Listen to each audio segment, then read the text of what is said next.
नमस्कार दोस्तों, आज की यह जानकारी देश के सभी पेंशन धारकों के लिए बहुत ज़रूरी होने वाली है।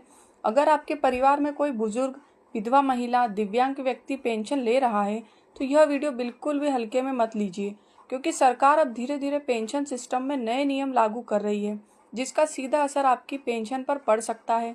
इस समय देश के कई राज्यों में हज़ारों लोगों की पेंशन रुकी हुई है और कई लोगों के खाते में महीनों से पैसा नहीं पहुंचा है। ऐसे में जो नए नियम सामने आए हैं उन्हें समझना हर पेंशन धारक के लिए बहुत ज़रूरी हो गया है। आप चाहे बिहार, उत्तर प्रदेश, मध्य प्रदेश, राजस्थान, हरियाणा या किसी भी राज्य से पेंशन लेते हो, अब लगभग हर जगह नियम सख्त किए जा रहे हैं। इसीलिए समय रहते सभी ज़रूरी दस्तावेज अपडेट कराना बेहद ज़रूरी हो गया है। अब ज़रा सोचिए, अगर अचानक आपसे कहा जाए कि अब तक जो डॉक्यूमेंट आप इस्तेमाल कर रहे थे अब मान्य नहीं है, तो क्या स्थिति बनेगी। कुछ ऐसे भी अभी भी कई जगह देखने को मिल रही है कि पहले पेंशन आवेदन के लिए सिर्फ आधार कार्ड काफ़ी माना जाता था, लेकिन अब सरकार की तरफ से साफ किया गया है कि आधार कार्ड केवल पहचान प्रमाण पत्र रहेगा, उम्र का प्रमाण पत्र नहीं। मतलब अब आपको अपनी उम्र साबित करने के लिए दूसरे दस्तावेज देने होंगे, जैसे जन्म प्रमाण पत्र, स्कूल की मार्कशीट या कोई ऐसा सरकारी रिकॉर्ड जिसमें आपकी जन्म तिथि दर्ज हो। यही सबसे बड़ी परेशानी सामने आती है, क्योंकि 60 साल से ज़्यादा उम्र वाले बहुत से लोगों के पास ना तो पढ़ाई से जुड़े कोई दस्तावेज है, ना जन्म प्रमाण पत्र है। पहले के समय में ऐसे रिकॉर्ड बनवाना आम बात नहीं थी। इसी वजह से कई लोगों के आवेदन रिजेक्ट हो रहे हैं और कई जगह फॉर्म वापस किए जा रहे हैं, क्योंकि लोग सिर्फ आधार कार्ड के भरोसे आवेदन कर रहे थे। अगर आपके पास भी उम्र साबित करने वाला कोई भी दस्तावेज नहीं है, तो अभी उसे बनवाने या अपडेट करवाने की कोशिश शुरू कर दीजिए, क्योंकि आने वाले समय में जांच और ज़्यादा सख्त हो सकती है। अब बात करते हैं बिहार की। अगर आप बिहार में पेंशन लेते हैं तो आपके लिए जीवन प्रमाण पत्र बहुत ज़रूरी हो गया है। अगर आपने समय पर जीवन प्रमाण पत्र नहीं करवाया तो आपकी पेंशन रुक सकती है। पहले थोड़ी ढील मिल जाती है, लेकिन अब सिस्टम काफ़ी सख्त हो चुका है। इसीलिए समय रहते अपना जीवन प्रमाण पत्र ज़रूर अपडेट करवा लें। इसके साथ ही बैंक खाते की केवाईसी अपडेट करना भी ज़रूरी हो गया है। नया वित्तीय वर्ष शुरू होने के बाद कई लोगों की केवाईसी अपने आप इनएक्टिव हो गई है। अगर आपने केवाईसी अपडेट नहीं करवाई है तो आपके खाते में पेंशन आने में रुकावट आ सकती है। इसीलिए बैंक जाकर या ऑनलाइन माध्यम से इसे ज़रूर और जल्द पूरा करें। अगर आपके पास पैन कार्ड है और तो उसे आधार कार्ड से लिंक ज़रूर रखें। साथ ही बैंक खाते में मोबाइल नंबर अपडेट होना भी ज़रूरी है, क्योंकि अब लगभग हर प्रक्रिया ओटीपी और वेरिफिकेशन पर आधारित हो चुकी है। एक और ज़रूरी चीज़ डीबीटी यानी डायरेक्ट बेनिफिट ट्रांसफ़र।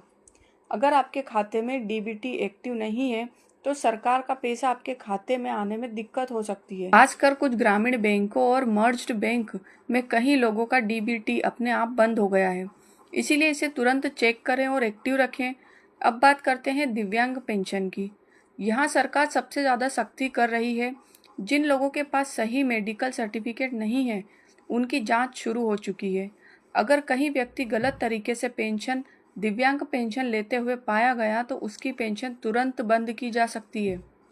इसीलिए सरकारी अस्पताल में नया मेडिकल सर्टिफिकेट बनवाकर अपडेट ज़रूर करवाएं। महिलाओं के लिए भी एक बड़ा अपडेट सामने आया है। जो महिलाएं विधवा पेंशन ले रही है और उन्हें अपने पति का मृत्यु प्रमाण पत्र सिस्टम में अपडेट करवाना ज़रूरी हो गया है। वहीं जिन महिलाओं का तलाक हो चुका है और अपने डिवोर्स से जुड़े दस्तावेज भी अपडेट करवाना होगा, क्योंकि अब हर रिकॉर्ड की बारीकी से जांच की जा रही है। आने वाले समय में पेंशन सिस्टम में और बड़े बदलाव देखने को मिल सकते हैं। कई राज्यों में पेंशन राशि बढ़ाने की तैयारी चल रही है। कुछ जगह पर 1500 से 4500 तक बढ़ाने की चर्चाएं हैं। वहीं वन नेशन वन पेंशन जैसे सिस्टम की चर्चा भी तेजी से हो रही है। आने वाले समय में आपकी पेंशन 4500 तक हो सकती है। अगर ऐसा सिस्टम लागू होता है तो पूरे देश में लगभग एक जैसे नियम और समान पेंशन लाभ देखने को मिल सकते हैं। भविष्य में पेंशन राशि और बढ़ने की संभावना भी जताई जा रही है।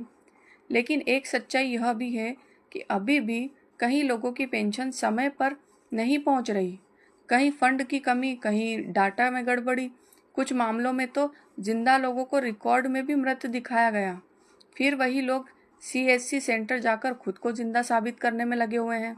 इसीलिए अब सबसे ज़रूरी बात यही है कि अपने सभी दस्तावेज सही रखें, चाहे नाम में गलती हो, उम्र में या बैंक डिटेल में, सब कुछ समय रहते सही करवा लें।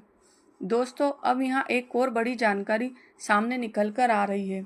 कई राज्यों में सरकार अब पेंशन धारकों को दोबारा फिजिकल वेरिफिकेशन भी शुरू कर सकती है, यानी सिर्फ ऑनलाइन रिकॉर्ड के भरोसे काम नहीं चलेगा। कई जगह अधिकारियों की टीम घर घर जाकर जांच भी कर सकती है कि वास्तव में पेंशन लेने वाला व्यक्ति पात्र है या नहीं।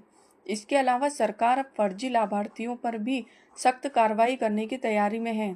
जिन लोगों ने गलत दस्तावेज लगाकर गलत जानकारी देकर पेंशन शुरू करवाई थी, उनके रिकॉर्ड दोबारा चेक किए जा रहे हैं। अगर जांच में गड़बड़ी मिली तो सिर्फ पेंशन बंद नहीं होगी, बल्कि रिकवरी और कानूनी कार्रवाई भी हो सकती है। अब एक और ज़रूरी बात समझ लीजिए कि बहुत सारे लोग यह गलती करते हैं कि बैंक खाता बदलने के बाद नई जानकारी अपडेट नहीं करवाते। ऐसे में पेंशन पुराने खाते में चली जाती है, फिर ट्रांजैक्शन फेल हो जाता है। इसीलिए अगर आपने नया बैंक खाता खुलवाया है तो तुरंत पेंशन विभाग में और बैंक में दोनों जगह जानकारी अपडेट ज़रूर करवाएं।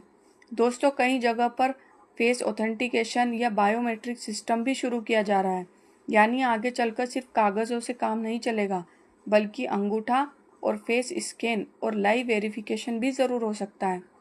इसीलिए जिन बुजुर्गों का फिंगरप्रिंट में दिक्कत आती है, वो समय रहते अपने दस्तावेज पर मोबाइल नंबर अपडेट करके रखें। इसके अलावा सरकार डिजिटल रिकॉर्ड को मजबूत करने पर भी जोर दे रही है। इसीलिए अब हर छोटी जानकारी जैसे मोबाइल नंबर, आधार लिंकिंग, बैंक डिटेल और परिवार की स्थिति को समय समय पर अपडेट करना ज़रूरी हो सकता है। अगर आप लंबे समय तक रिकॉर्ड अपडेट नहीं करेंगे तो सिस्टम अपने आप आपकी पेंशन को होल्ड भी कर सकता है। एक और बड़ी चर्चा यह भी चल रही है कि आने वाले समय में पेंशन राशि सीधे राज्य और केंद्र सरकार दोनों की संयुक्त योजना के तहत दी जा सकती है। अगर ऐसा होता है तो पेंशन वितरण का पूरा सिस्टम बदल सकता है और लाभार्थियों को ज़्यादा पारदर्शी देखने को मिल सकती है। लेकिन दोस्तों, सबसे ज़रूरी बात यही है कि किसी भी अफवाह पर भरोसा ना करें। सोशल मीडिया पर पेंशन बंद होने और नई लिस्ट आने या अचानक पैसा मिलने जैसी कई गलत खबरें वायरल होती रहती है। हमेशा सरकारी वेबसाइट, बैंक या CSC सेंटर से ही सही जानकारी लें। अगर आपके परिवार में कोई बुजुर्ग, विधवा महिला, दिव्यांग व्यक्ति या है तो उसकी मदद ज़रूर करें, क्योंकि कई लोग ऑनलाइन प्रक्रिया, OTP, KYC, दस्तावेज अपडेट जैसी चीज़ें नहीं समझ पाते। इसी वजह से उनकी पेंशन रुक जाती है। तो दोस्तों, उम्मीद है कि आज की ये पूरी जानकारी आपके लिए उपयोगी रही होगी। अगर वीडियो पसंद आया हो तो इसे ज़्यादा से ज़्यादा लोगों तक शेयर करें, ताकि कोई भी पेंशन धारक जानकारी की कमी के कारण परेशान ना हो। तो मिलते हैं अगली वीडियो में नई जानकारी के साथ। Thank you so much for watching.